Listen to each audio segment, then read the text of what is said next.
What if the world's most powerful currencies are doomed to fall, no matter how strong they seem? Imagine a hidden pattern, quietly repeating itself for centuries, toppling empires and reshaping the global order. Every nation that once ruled the financial world, Portugal, Spain, the Dutch, Britain, believed their money would last forever. Yet each one collapsed, following the same mysterious cycle. Now the US dollar stands at a critical point in this pattern, and the warning signs are everywhere. Is history about to repeat itself once again? And could America's financial dominance be the next to vanish? The secret cycle. Why no currency rules? Forever. Why do the world's most powerful currencies always collapse, no matter how strong they seem? It's a question that has haunted empires for centuries, and the answer is hidden in a cycle that's played out with almost mathematical precision for over 575 years. Every global reserve currency, no matter how dominant, no matter how untouchable, has followed the same 8-stage path from unstoppable rise to sudden collapse. It's not random and it's not just bad luck. It's a pattern that has repeated itself again and again, toppling the currencies of Portugal, Spain, the Dutch, and Britain, and now it's closing in on the US dollar. Imagine a nation at the height of its power, its currency in demand everywhere, its influence stretching across continents. That's how it always starts.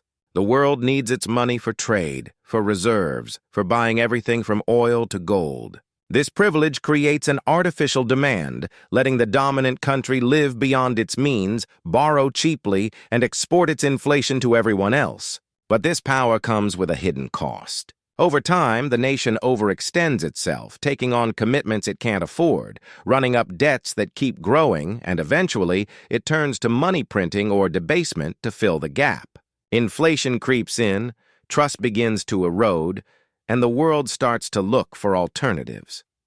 Right now, the US dollar is deep into this cycle. For decades, America has enjoyed the benefits of being the world's reserve currency, but the warning signs are everywhere. Foreign central banks are quietly reducing their dollar holdings. New payment systems are being built to bypass the dollar entirely. The US debt is soaring, inflation has returned, and confidence is starting to crack. If history is any guide, the next stages come fast, and the consequences are always dramatic. The cycle that brought down every reserve currency before is now playing out in real time, and the world is watching to see what happens next. The privilege of power. How reserve currencies shape empires.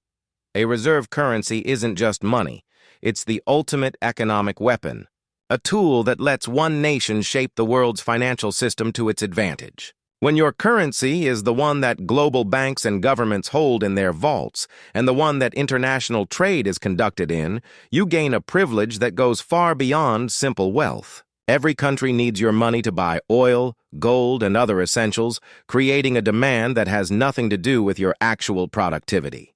This artificial demand means you can print more of your currency, borrow at lower interest rates, and run trade deficits that would destroy any other nation's economy. It's a level of power that has built empires and changed the course of history. Portugal was the first to discover this secret, using its dominance of sea routes and the spice trade to make the Portuguese real, the world's first true reserve currency. Their coins were accepted everywhere, backed by gold and silver flowing into Lisbon from Africa, India, and Brazil.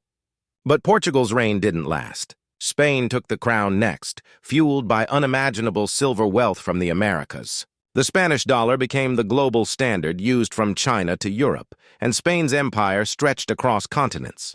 Yet even with all that silver, Spain couldn't escape the cycle. The Dutch followed, not with mines or armies, but with financial innovation. Amsterdam's banks and stock exchange made the Dutch guilder the most trusted currency on earth, and Dutch merchants connected the world's markets. Their influence was built on trust and trade, but it too faded as Britain's industrial revolution and naval power took center stage. The British pound sterling became the backbone of global commerce, supported by the largest empire in history. For over 2 centuries, London was the world's financial capital, and the pound was the currency everyone needed to hold. Each of these nations rose to dominance through unique advantages: exploration, precious metals, financial systems, or industrial might. But the real secret was always the same: reserve currency status. It gave them the power to shape global trade, to borrow and spend without limits, and to project influence far beyond their borders. This privilege created a world where their money was always in demand, and their power seemed unshakable, until the cycle turned against them. The downfall begins: overreach, debt, and the first cracks. The beginning of the end for every reserve currency is almost always the same: overreach. At first, the nation at the center of global finance seems unstoppable, flush with wealth and influence.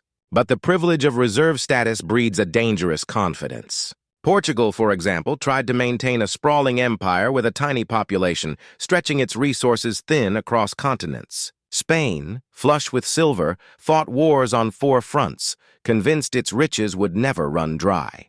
The Dutch, masters of trade and finance, found themselves locked in costly conflicts with rising powers. Britain, at its peak, tried to police a quarter of the globe, its military and administrative costs ballooning out of control. Each of these empires believed their dominance was permanent, but the cracks began to show as their ambitions outpaced their means.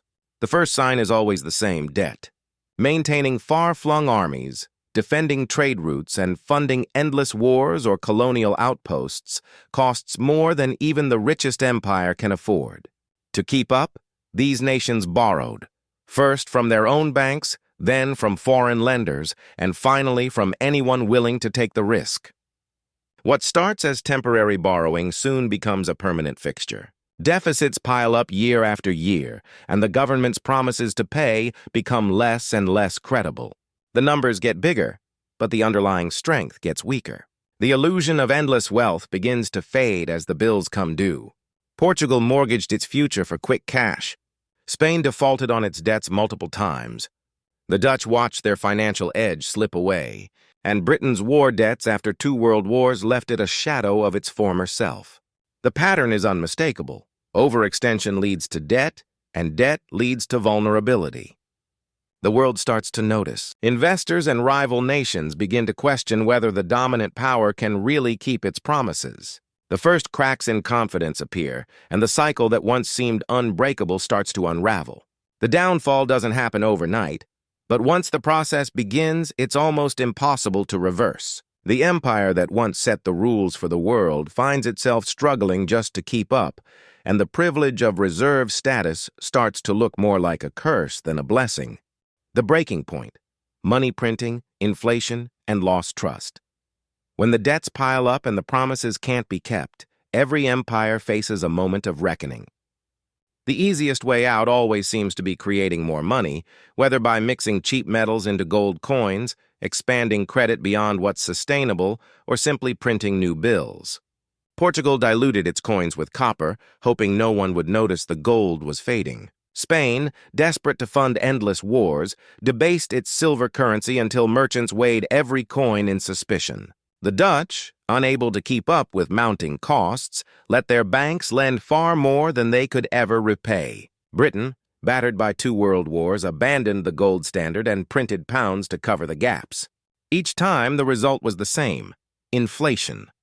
Prices rose, wages lagged behind, and the value of money slipped away. What once bought a basket of goods now barely covered the basics. For ordinary people, it felt like the ground was shifting beneath their feet. For global traders and foreign governments, it was a warning sign that trust was breaking down.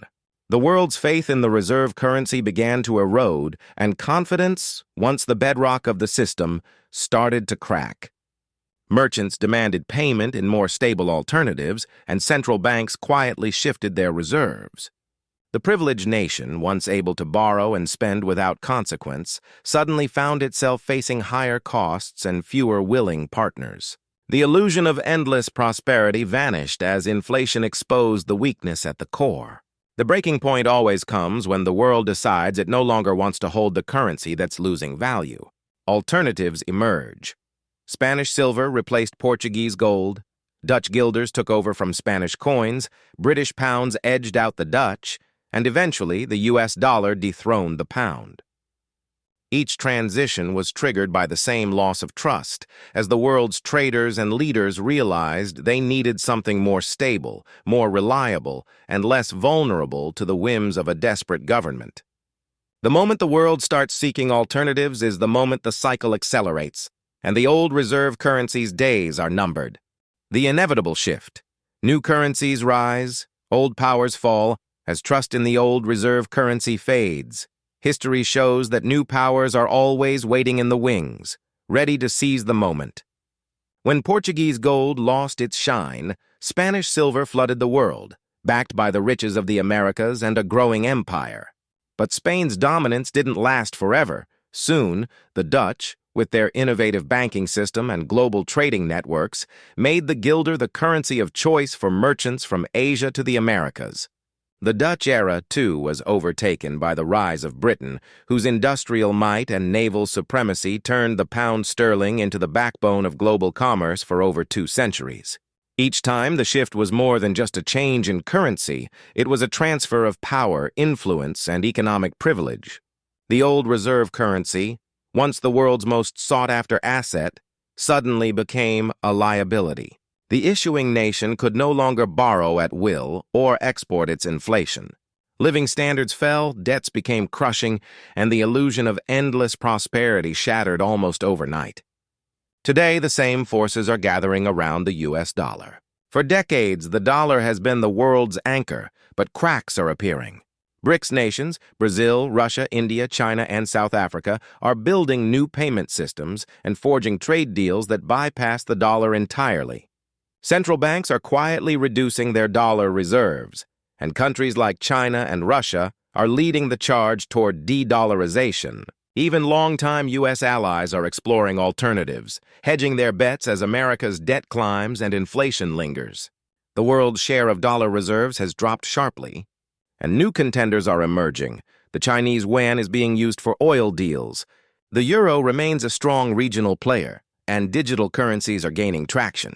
The pattern is unmistakable. As confidence in the dollar slips, the search for alternatives accelerates, just as it did in every previous cycle. The privilege that once allowed the U.S. to borrow cheaply and live beyond its means is slipping away, and the consequences are already being felt. The inevitable shift is underway, and the world is preparing for a new era where the dollar is no longer the undisputed king of global finance. America at the crossroads. Is the dollar next? Right now, America stands at a crossroads that every former empire has faced, and the signs are impossible to ignore. The U.S. dollar, after decades as the world's reserve currency, is showing all the symptoms of stage 6. Loss of confidence. Foreign central banks, once eager to hold dollars, are quietly reducing their reserves. China has slashed its holdings of U.S. treasuries, Russia has moved out of the dollar entirely, and even traditional allies are diversifying into gold, euros, and other assets. At the same time, new payment systems are being built to bypass the dollar's reach. The BRICS nations are developing their own networks, and countries are striking deals to trade in local currencies, cutting the dollar out of transactions that once would have been unthinkable without it. Meanwhile, America's debt has soared to unprecedented levels, with deficits now a permanent feature of the economy. Inflation, once thought to be under control, has returned with a vengeance, eroding the purchasing power of ordinary Americans and raising doubts about the dollar's long-term stability. The world is watching as the U.S. prints more money to cover its obligations, a move that has always signaled the beginning of the end for past reserve currencies. The privilege that allowed America to borrow cheaply and export its inflation is slipping away, and the consequences are already being felt in rising interest rates and a more volatile global economy. The pattern is clear, and history offers a stark warning. No reserve currency has ever survived once confidence is lost. The final stages of the cycle tend to move quickly, and the world is already preparing for what comes next. Is the dollar about to become the next casualty in this 575-year cycle? And what happens to America if it does?